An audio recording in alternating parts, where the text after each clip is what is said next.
It looked like any other Chicago hotel: brick walls, warm lighting, welcoming halls. But once you stepped inside, the doors didn't just shut behind you, they sealed your fate. Behind the smiling face of the owner, Dr. H. Holmes, lay a twisted secret. The building was designed not for comfort, but for death. Staircases led nowhere, doors opened to brick walls. Some rooms were airtight, soundproof, fitted with gas lines. Others had hidden chutes that dropped directly to the basement. Holmes' personal lab of horrors. Over 200 guests checked in, drawn by the charm and convenience of the World's Fair. Most were never seen again. Their screams were silenced by steel, fire, and concrete, and Holmes, he watched it all like a god of his own dark domain. This wasn't a hotel. It was a trap built by a monster with a medical degree and a murderous obsession. So would you survive a night in the Devil's Hotel? He looked like the perfect gentleman. A soft-spoken doctor, always dressed in crisp suits, polite to a fault, with a charming smile that made people lean in closer rather than back away. That's what made him so dangerous. He didn't stalk the shadows, he invited people into his light. Behind that carefully constructed mask was something far colder, more calculated. He wasn't content with just fooling people, he wanted to own them, control them, and he learned early on that trust was his sharpest weapon. From a young age, he had a fascination with death, not just in the abstract but in the technical. The bones, the tools, the anatomy of what makes someone alive and how to unmake them. That obsession only deepened when he studied medicine. There, he found more than a career. He found access. Corpses to experiment on, techniques to refine, a system he could manipulate. He became a master of reinvention. New names, new wives, new scams. And with each new lie, he pulled the strings a little tighter around those who believed him. He didn't just want money or power, he wanted full dominion over life and death. But even that wasn't enough. He needed a stage, a place where he could play God in plain sight. So he built one. And when the doors finally opened, the real performance began. Chicago was booming, alive with the buzz of the 1893 World's Fair. Opportunity was everywhere: money, crowds, excitement. And right in the middle of it all, a new hotel began to rise. From the outside, it looked ordinary enough, a three-story structure in Inglewood, built to host the flood of visitors coming into the city. But brick by brick, this place wasn't made to serve guests. It was designed to consume them. The man behind it kept construction tightly controlled. Workers were hired and fired constantly, never allowed to see the full layout. Blueprints shifted without warning. No one questioned the strange requests: sealed rooms, staircases that led to nowhere, doors that opened to brick walls. It was passed off as eccentricity, but there was method in the madness. Every hallway, every hidden panel, every gas line had a purpose. The building itself was a labyrinth, a trap carefully laid. On the ground floor, there were storefronts.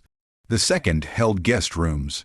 But the third floor, that's where the walls closed in. That's where sound disappeared. That's where you could scream and not a soul would hear you. And below it all, in the basement where everything ended up, was a chamber of horrors no one could imagine. It wasn't just a hotel. It was a blueprint for murder, perfectly executed, and the most terrifying part, it worked exactly as planned. Once the structure was complete, the true nature of the place came alive. This wasn't hospitality, it was strategy. A masterclass in manipulation and murder disguised as modern lodging. Rooms were outfitted with hidden peepholes, gas lines routed behind the walls, and steel vaults that locked from the outside. Some guests were trapped the moment their doors shut behind them. Others never even made it to their rooms. The layout was a nightmare dressed as a dream. Some corridors twisted back on themselves. Staircases went nowhere, forcing guests to turn around and get lost again. Trapdoors opened beneath their feet. Chutes sent bodies straight to the basement. And all the while, he watched, sometimes from hidden panels, other times from behind fake walls, silently studying his prey. Even the furniture played a role. Beds bolted to the floor for easy containment, fixtures placed to obstruct escape. One room had no windows, no vents, just thick walls and a silent gas valve. Another appeared ordinary until the door locked tight and the temperature soared, slowly cooking the life out of whoever was inside. And he didn't always kill immediately. Sometimes he let the fear build, let them wander the halls in panic, disoriented and begging. The hotel became a maze of dread, a place where time slowed, hope vanished, and every door could be your last. This wasn't a crime of passion, it was architecture with intent, and every square foot of it was built to make sure no one ever walked back out. They came in droves, travelers, dreamers, job seekers, mostly young women chasing a new life in a city pulsing with possibility. The World's Fair had turned Chicago into a magnet, and this hotel, it promised affordable luxury, just a short ride from the spectacle. That's all it took. A friendly smile at check-in, maybe a helping hand with luggage, and they were his. There were no screams, no cries for help, just silence. Because once you were inside, the outside world disappeared. Some guests stayed one night. Others never even made it past the front desk. Their letters home stopped. Their families waited, but the hotel kept running, and the man running it kept smiling. He was meticulous. He recorded names. He tracked rooms. But the paper trail often ended in red ink, or was erased completely. Occasionally, a guest would vanish and someone would ask questions, but it was the 1890s. People moved. People ran away, and in a city of millions, missing faces didn't make front-page news. He knew how to choose his victims. The vulnerable, the unconnected, the ones no one would miss too quickly. And when suspicion crept too close, he simply changed the story, the name, the staff reinvented it all. The hotel doors never stopped opening, and the bodies never stopped falling. Some checked in full of excitement, others out of desperation. But all of them had one thing in common. They never saw the trap until it was already closed. Down in the basement, beneath the polished floors and pleasant smiles, the truth waited in the dark. This was no storage space. It was a slaughterhouse disguised as a cellar. The chutes from above, those hidden doors and false floors, ended here. This was where the bodies landed. And once they did, the real work began. Long metal tables lined the room. Tools were laid out with surgical precision: bone saws, knives, acid vats, quicklime barrels. Nothing went to waste. Flesh was stripped, bones were cleaned, bleached, and reassembled, but not for burial. No, he sold them. To medical schools, universities, collectors. Skeletons of the dead, traded for cash, labeled as scientific specimens. It wasn't just murder, it was business. Some remains were burned in the furnace. Others were dissected piece by piece. Organs were preserved, catalogued.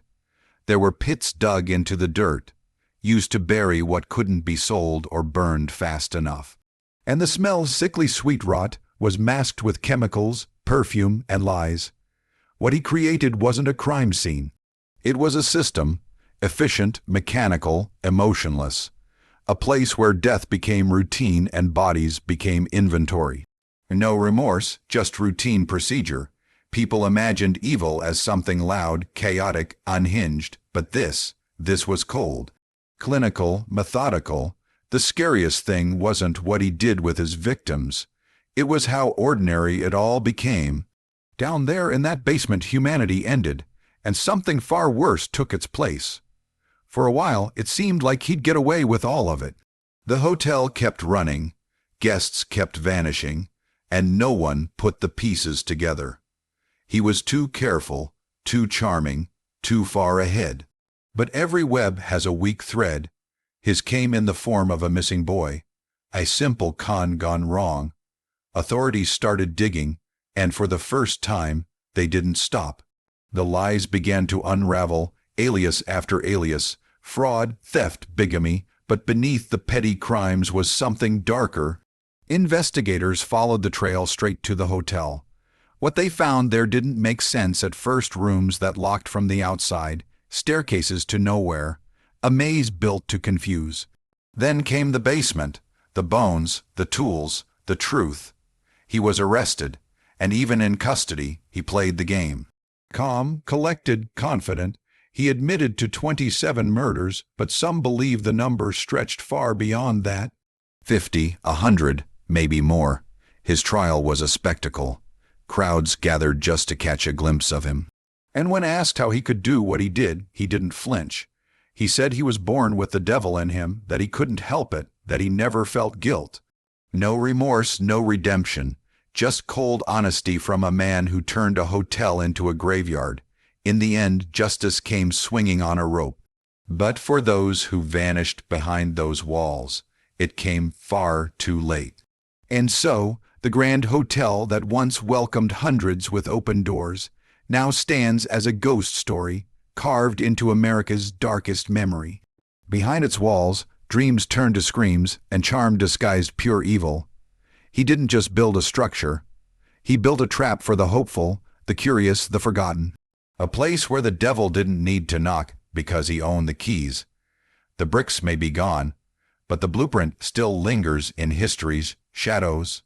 A reminder that sometimes the most terrifying monsters don't hide in the dark. They greet you at the front desk with a smile.